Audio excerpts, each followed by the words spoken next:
All right, today Tanya has learned something new when it comes to cooking chickens, how to spatchcock a chicken, and this technique truly made it super moist when it came out. Yeah. The butter really just does nothing but cook right down into the meat, so you don't have to worry about it. You can use a little oil or water to go across the top of it to help with your skin, just depending upon where you're looking to go. It'll also help hold your seasonings on just a little bit, but a few drops, rub it into the skin, then season. You just want it on there just to hold the seasonings in place. So we talked about cooking it in the air roaster, cooking it in the oven.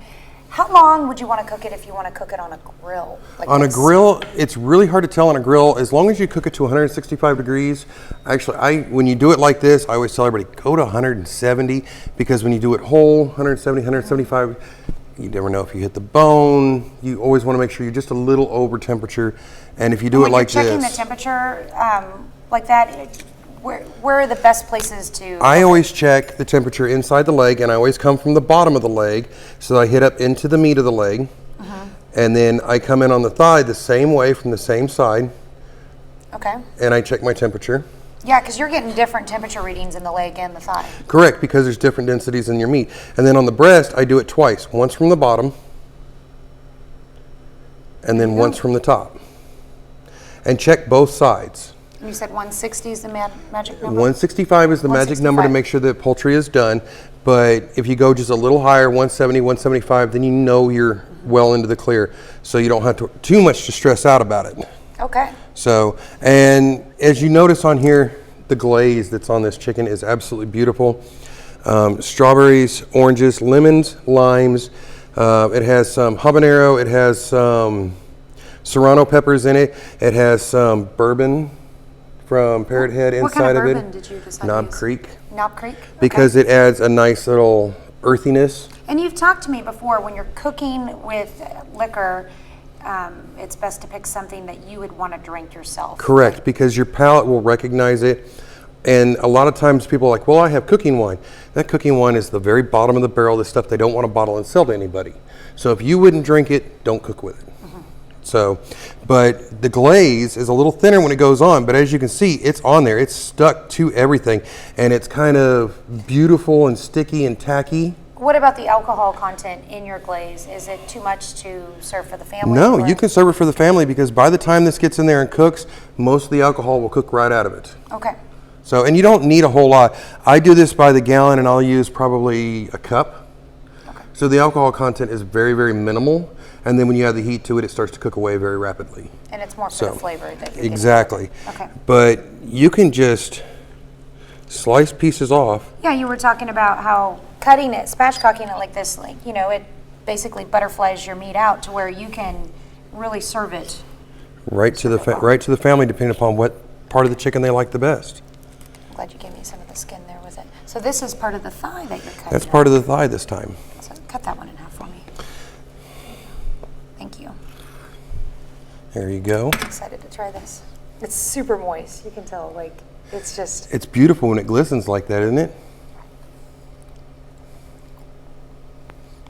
Melt in your mouth. Wow.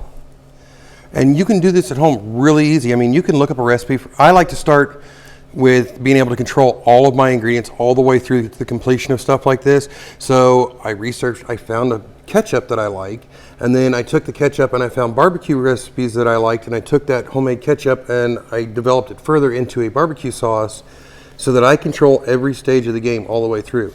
That's what I was going to ask. When you add everything to your sauce, are you starting with a barbecue sauce or are you starting with a ketchup? You can start with your favorite barbecue sauce and add stuff to it and enhance it. You can start with a ketchup and then make your own barbecue sauce from there. Me, I like to control it from the very beginning. I could sit here and eat this entire bar. It is so good. I know, isn't it great? This is why I left it running and cooking in here in between the segments, so that you'd have to smell it. Leading up to today, the dish that I liked the most that you made was the Tuna Tartare. Oh, yes. Now, I need to have that side by side with this, but wow. Isn't that great? With that barbecue glaze, wow. It's wonderful. The flavors combine really well. And when you find things that you like if you have your favorite barbecue sauce at home, start changing it a little bit. Start doctoring a little bit. Add a little bit of fruit to it. Add a little bit of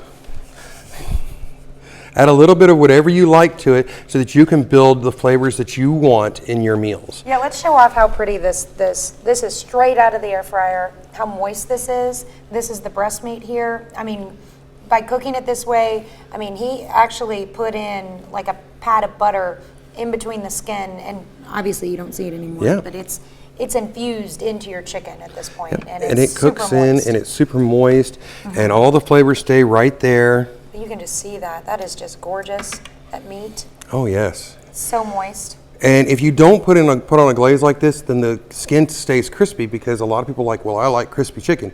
But it will give you that beautiful crispy skin. That's the secret to Peking duck. What makes Peking duck the skin on it so crispy and wonderful is separating that skin from the meat itself and adding fat in between. Before we go to break, can you give us a teaser on possibly what we might be have in store for us next week? Next week, we're going to do a twist on classic sausage and peppers. But we're going to use pineapple brats. All right. That sounds exciting. Well, it's grilling season, so you might as well It is. grill up those brats. All right, and pineapple brats they have at Simon Market too. That's right. He has a beautiful set of pineapple brats, and he just made some yesterday. So I know they're going to be really, really, really good.